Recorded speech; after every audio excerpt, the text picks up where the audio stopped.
And we'll begin by kind of contextualizing the debates that have really defined the history of American progress through policy by looking at some of the political implications of the revolutionary idea and the Declaration of Independence, and how that document really served as a framework that ultimately led to the Constitution of the United States.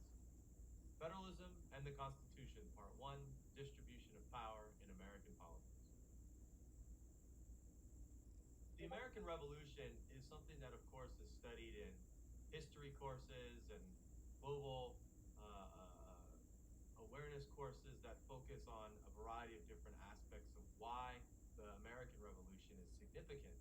But in a political science class, it really is important to talk about the conception and impact of the American Revolution relative to the politics of that event and the politics that really define the revolution, and ultimately how the country was to be structured, and of course what ultimately resulted in terms of our government and our politics coming out of that war.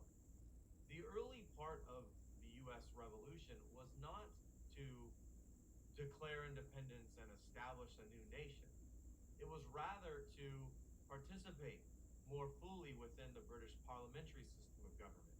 The phrase that perhaps you're familiar with from your US history courses, no taxation without representation, was directed at the British Parliament, and specifically the British King, King George III. The colonialists did not want to be taxed by the British Crown unless they were going to have representatives in the British Parliament who could lobby on behalf of the colonial interests. They were not arguing that the fight should be for an independent sovereign nation. In the first years of the war, the colonialists were sending diplomats and representatives to Great Britain to lobby for parliamentary members to vote in favor of affording membership in the British Parliament to colonialists who could serve to represent the interests of the different parts of the American colonies. And so the war was fought really to participate more fully within the British system. And the reason behind this was that the British system of government was perceived to be not just good, but the greatest system of government the world had ever seen. Many of the ideologues behind the revolution, and ultimately later the founding of this country's government and politics, had been well schooled in the thought that the British system of government was perhaps the most powerful and important and well-developed system of government the world had ever seen since Rome. And so it wasn't easy for a transition from this perspective and position that said we should be fighting for seats, for representation within the British Parliament, i.e. the greatest system of government from their perspective that the world had ever seen. It wasn't easy to pivot from that perspective to a perspective that ultimately was on behalf of declaring independence and fighting for an independent sovereign nation that would govern itself rather than fall into the jurisdiction of the British Crown.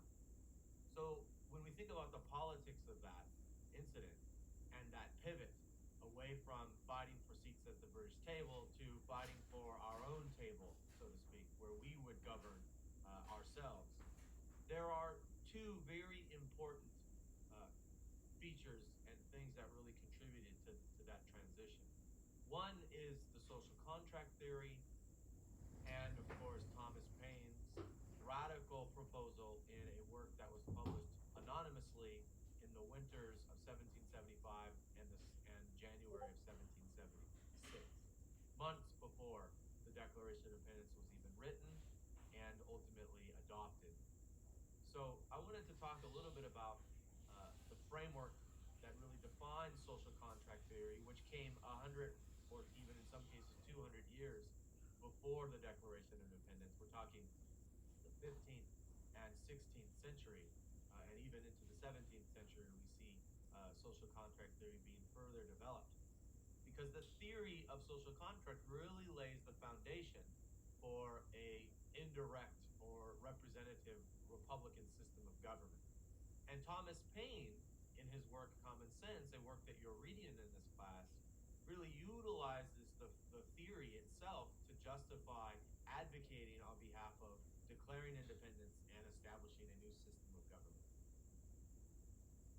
Thomas Paine is perhaps one of the most important figures to American politics, and we're going to spend a lot of time not only in discussion talking about the value of his work, but also in Federalism and the Constitution Part 2, we're going to be talking a little bit more about the role of his work.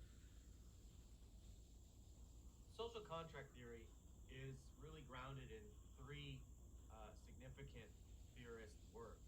John Locke wrote a series of theories and philosophies on governance and other parts of existence, and the one that really is the most important for the founding of this country is a work called Two Treaties of Government.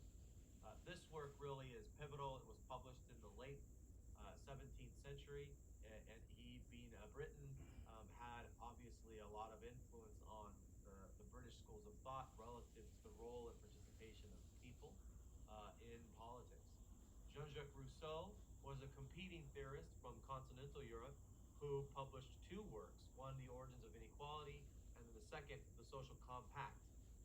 In these works, Jean-Jacques Rousseau really spends a lot of time in The Origins of Inequality diving into the genealogy of why the status quo, the systems of government that were very popular within continental Europe and even within Britain, weren't working to further progress society in an equal kind of way. Rousseau is very interested in exploring how the inequality that exists in society at that time came to be.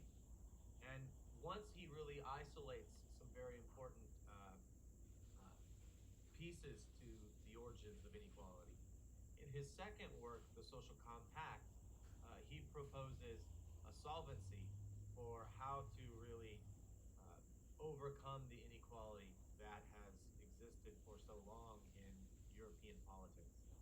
Thomas Hobbes, another Briton, wrote a work, more perhaps the most famous of all of the social contract theorists, Thomas Hobbes' work, Leviathan, very, very historically significant, because in that particular work, Thomas Hobbes proposes that good governments will be ones of the people, but once governments are formed, governments have the right and authority to rule in a kind of authoritarian capacity. But the proposal of an authoritarian but democratically selected government is something that Thomas Hobbes proposes, but proposes with some hesitancy, because really Hobbes is essentially disappointed that authoritarian governments have to exist to govern man.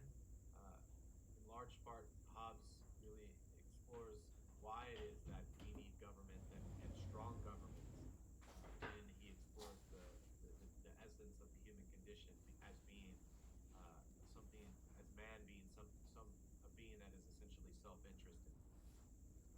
The themes of all three of these theorists' work really capture a story, really, and the themes include the state of nature, or this kind of wild frontier where there is no law and order, no civil society, no governance, and within that state of nature, every human being is operating with what are called unalienable or God-given rights.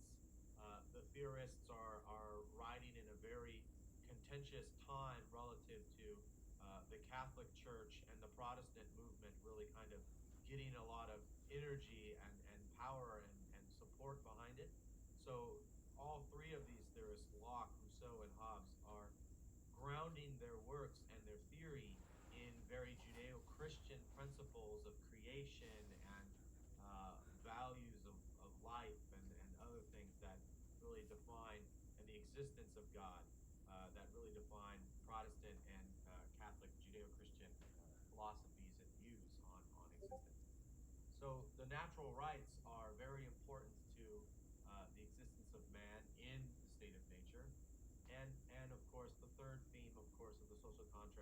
is the establishment of law and order, and thus creating civil society.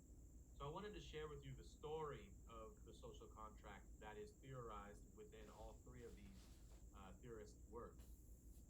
The essence of social contract is that man was born into a state of nature, a wild kind of garden, similar to the story in the Judeo-Christian book of Genesis, where Adam and Eve are created into this garden where there is no rules, only wildness and nakedness and freeness and kind of an unadulterated, unfettered kind of existence. This state of nature that Locke, Rousseau, and Hobbes theorized existed is very similar to this environment described in the book of Genesis. And once man is kind of plunged kind of violently into this state of nature, man is given the power of dominion, meaning that man, as a result of being a creature of God, the most beloved creature of God, the theorists suggest, again playing on the book of Genesis, man is given the power to dominate, to control, to own all other living creatures on earth. And so it's within this kind of existence in the state of nature with the power of dominion over all living creatures that man lives. And while they are living, they are, as again, a result of being the creatures, the most loved creatures of God, given natural rights of existence. And those rights are defined in four ways. The four natural rights of social contract theory are the rights to live. Life is a natural right, according to social contract theory. The right to own property, again, playing off of this idea that man shall have dominion over all living creatures. You can dominate and control and own property. Another natural right is the natural right to live healthy. The third natural right being the natural right of health. The fourth natural right is the natural right of liberty or freedom. Free to live, free to own property, free to be healthy. So the natural rights that are afforded to man within the social contract theory, again, afforded to man by God, are life, health, property, and liberty. While man lives within this state of nature, man obviously interacts with other human beings, and it's in this context of interaction where self-interest and preservation of one's own life and one's own health and the protection of one's own property can come into contrast with another human being's capacity to be self-interest in preserving their own life and preserving their own property and preserving their own health and doing so freely.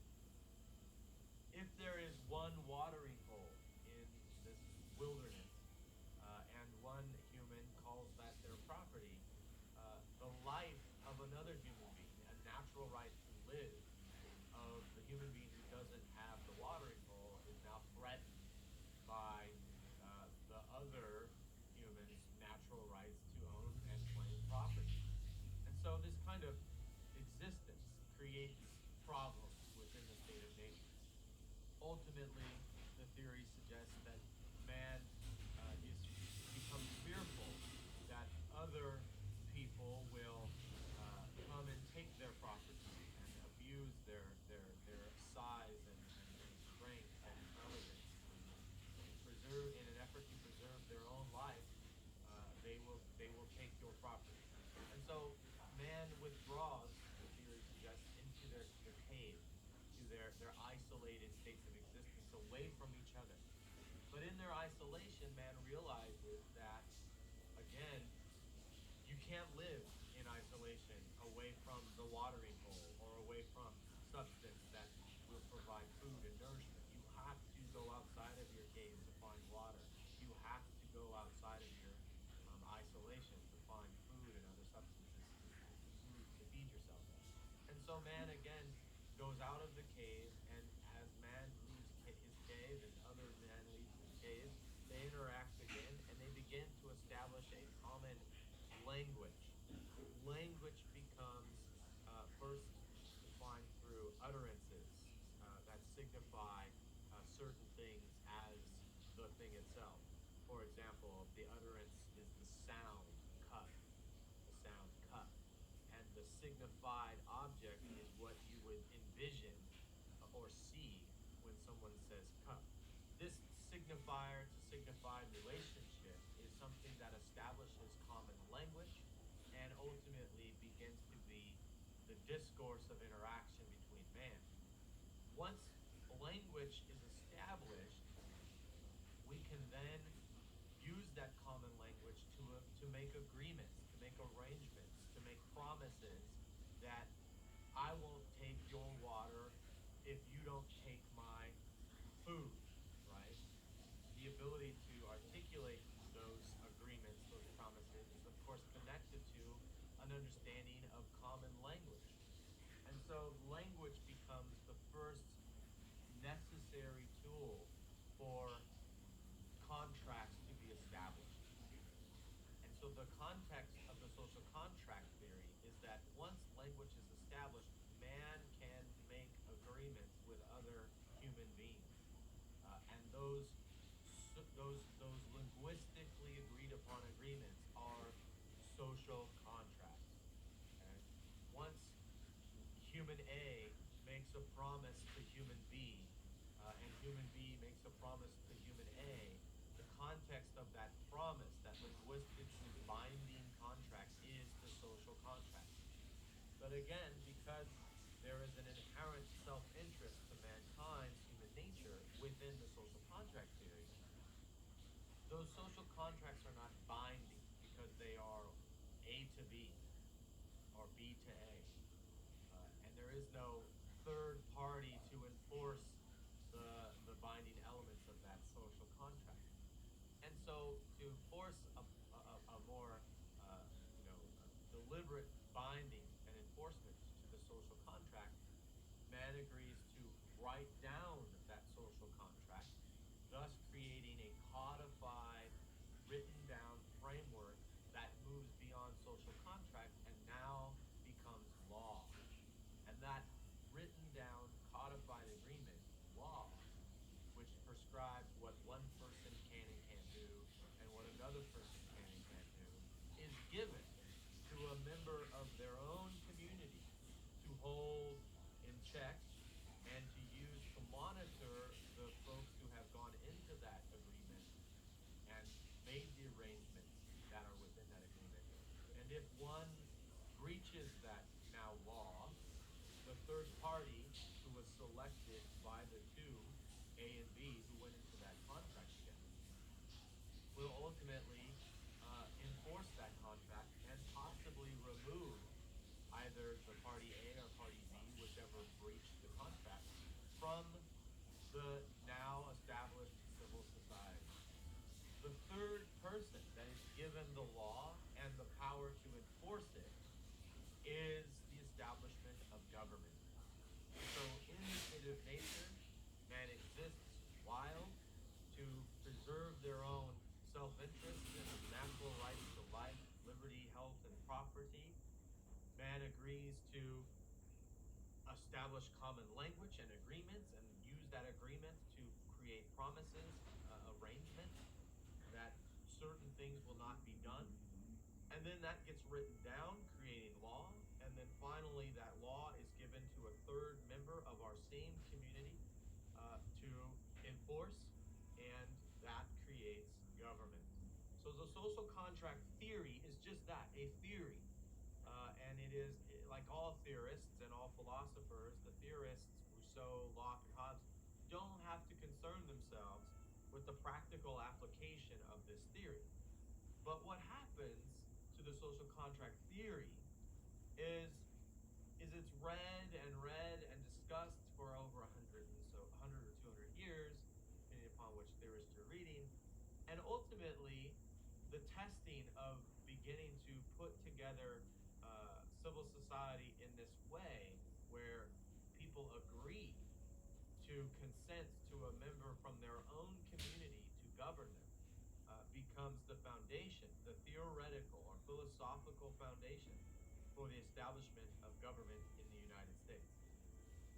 And it's the social contract theory that Thomas Paine really plays off of in his work, Common Sense. So I wanted to spend a little bit of time talking about the themes of Thomas Paine's Common Sense, and again, later in the semester, when you get a chance to write your essay, you will be given a much greater context to come back to Thomas Paine's work and talk in your own way in your essays about what you interpret to be the most important argument within Thomas Paine's work, and of course, where in your analysis of his work you see those arguments supported. But Thomas Paine's work, Common Sense, is no question.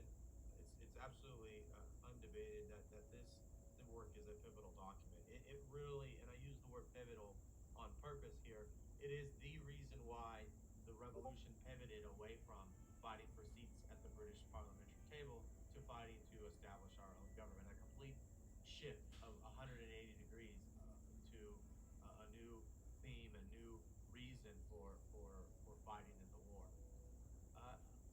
He really published this work to provide an answer to the diplomatic shortcomings that were the status quo at the time. In the winter months of 1775 and in the early parts of 1776, the diplomats from the colonialists who were being sent over to Britain to lobby for representation within the British Parliament were failing.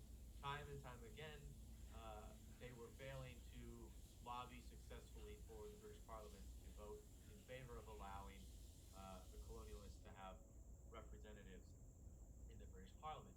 And so Paine really publishes this work to try to provide another pathway out of this issue of not having their views as colonialists represented in any kind of government. So if we were to look at Thomas Paine's work in kind of a thematic way, there are really four themes. First, the right, the idea really of urgency for independence, the idea that right now, in this moment, is the time for independence. Paine really hammers this theme of urgency home throughout the entire work of Common Sense. You can feel the kind of pulse of urgency woven throughout his rhetoric, and his persuasive tone is connected to this kind of invisible ticking clock on the wall, that if we wait even one generation to declare independence and rip ourselves away from the British Parliament, the window will be closed, and this kind of literal wilderness that is the Americas will be polluted by the continental and British, continental European corrupted politics, as well as British corrupted politics, and our pure kind of environment to establish a new system of government out of this wild nature that is the Americas will be gone. Clearly, there were long established, cities and colonies in the Americas at the time in which Thomas Paine is writing, but Thomas Paine is essentially suggesting in Common Sense that the development that is and does exist in the Americas is clearly not anywhere close to how developed, and as a result of that development, how corrupted European societies are. And so it's because of this relatively underdeveloped society that exists in the Americas that Paine argues we have a kind of existence akin to the state of natures described within the social contract theory. And it's this kind of pure, unfettered, unpolluted environment that is the Americas, that is uniquely of this moment. And that is why Paine argues that right now is the time, and if we wait even one generation, he argues, the window will be closed, and the corruption will have set in deep enough to where we won't have that unfettered, unadulterated, pure context anymore. The second and third arguments are really connected to the brilliance of Paine's capacity to really shift the idea that we should declare independence to a more pragmatic approach that we can do it and win. It's one thing for people to be sitting around in the pubs or out in the fields while fighting to say, what are we fighting for? Seats in the British Parliament. What we should be doing is fighting for independence. What we should be doing is fighting to establish our own system of government. Well, that what we should be doing argument sounds really good, and it might be very passionate, but the reality of confronting the British military was daunting, to say the least. At the time, the British Army and Navy were the largest militaries and Navy in the world. They were the most technologically advanced military in the world. They were using the best weapons, the fastest ships, the largest ships. So they were no pushover, military. This was the most well advanced, most well trained, most technologically equipped, and largest military the world had ever seen.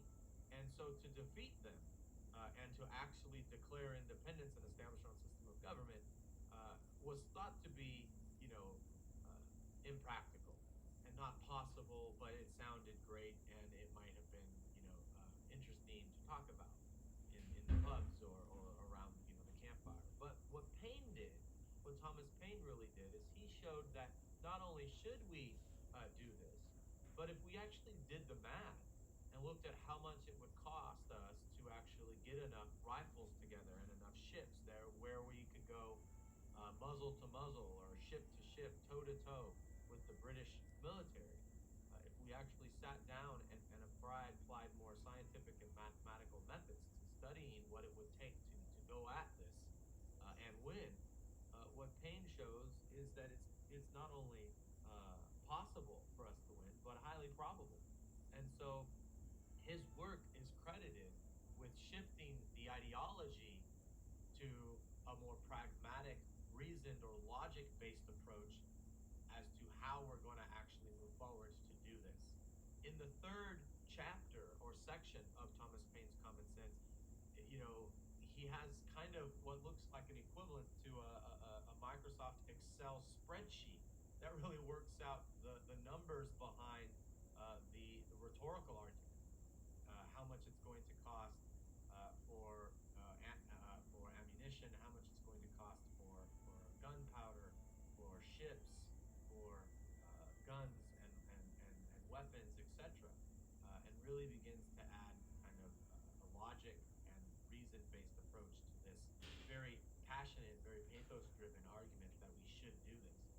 And so Thomas Paine's work is published, initially it's published anonymously in January of 1776, and I like to equate Thomas Paine's work to Dan Brown's work, The Da Vinci Code. The Da Vinci Code is a book that was published just a few years ago, and the reason why I equate Thomas Paine's work to Common Sense is not because of the content of the books being similar, but because of the popularity of the books. If you haven't read Dan Brown's Da Vinci Code, you've heard of it, right? So if you haven't read it, you've at least heard of it and have probably talked about it, or someone has talked to you about it. And so Thomas Paine's work is very similar to this. If people hadn't actually read Common Sense, they had heard about the argument and the value of it relative to how we could move forward in actually declaring independence. And the final kind of theme, so to speak, the fourth bullet point here, is that, again, a reiteration of the urgency of the moment and the argument that we dare not wait to do this, because if we do, we will be giving strategic ground to the British Crown. So he begins to assert a very old argument of, if not now, when? When will be the good time? When will be the time for us to do this? If not now, when? So Thomas Paine's work is very important because, again, it acts as a pivotal document to shift from the ideas, from the philosophy or ideology that we should use to a more pragmatic approach to that we can. And it's Thomas Paine's work that really is accredited to laying the foundation for the formation of the Continental Congress that ultimately put forth their 27 lists of grievances against the British Crown to justify declaring So the Declaration of Independence is the document that ultimately comes out of the combination of the social contract theory and Thomas Paine's more practical approach to why we can do this and when, and how we have many different reasons behind declaring independence. So the Continental Congress was formed in June of 1776 with 56 delegates representing the different colonialists from around the Americas. And it was in that meeting in June of 1776 that the Continental Congress agreed to give Thomas Jefferson, John Adams, and Benjamin Franklin the authority to leave the Continental Congress and return with a list of grievances that would be used to justify declaring independence and leaving the British system of government and establishing their own. Thomas Jefferson himself was heavily influenced by the social contract theory, and of course, we have at the Library of Congress in Washington, D.C. today the entire collection of Jefferson's library of books that he had, and there is, of course, a copy of John Locke's Two Treatises of Government.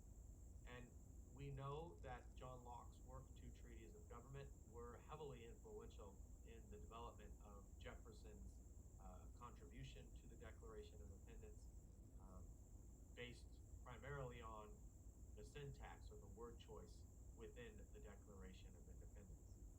Ultimately, this list of grievances, the Declaration of Independence, was brought back to the Continental Congress in the early part of July of 1776 and signed and adopted. The scribe of the Continental Congress wrote that the 56 delegates who signed their names in agreement to the Declaration of Independence did so in absolute silence, because they knew that by signing their names and putting their names on this document, that if they were to lose this war and not be successful in establishing their own system of government, then they would essentially be giving the British Crown a list of treasonous individuals who would be, of course, sentenced to death. And so it wasn't an easy thing to do, but it was done. And ultimately, on July 4th of 1776, the Declaration of Independence was agreed upon, and from that point forward, the United States would be an independent sovereign nation, fighting to preserve its independence. The Declaration of Independence has at its core three fundamental arguments. The first argument, borrowed exclusively from social contract theory, that all human beings possess unalienable rights. Okay, unalienable is the word choice within the Declaration of Independence. That means these are rights that cannot be taken or given away by anybody, and especially any government. So again, the first core argument to the Declaration of Independence: human beings possess rights that cannot be legitimately given away or taken by any government. The second level of argumentation within the Declaration of Independence is that people come together in communities or in tribes or in civil societies to create government from ourselves upon our consent, with the foundation being laid in that government is established with one role: to protect the unalienable rights that are given to all human beings equally. So governments are created by the people and given their power based on our consent to protect our rights.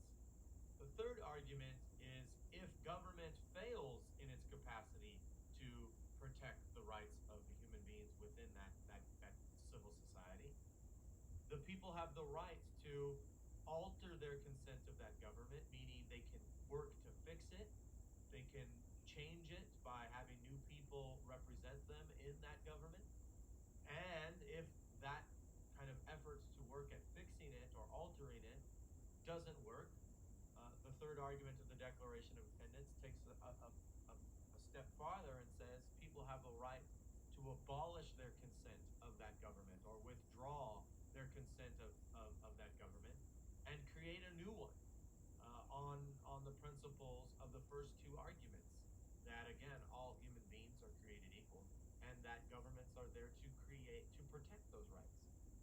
Okay, so the three arguments of the Declaration of Independence: human beings possess rights that cannot be legitimately given away or taken away by any government, and people create governments to protect these rights, and if government fails to protect the people's rights, the people can work to fix it, or if they need to, they can withdraw their consent from that government and create a new one on the idea that that government will work harder to protect the rights of the people.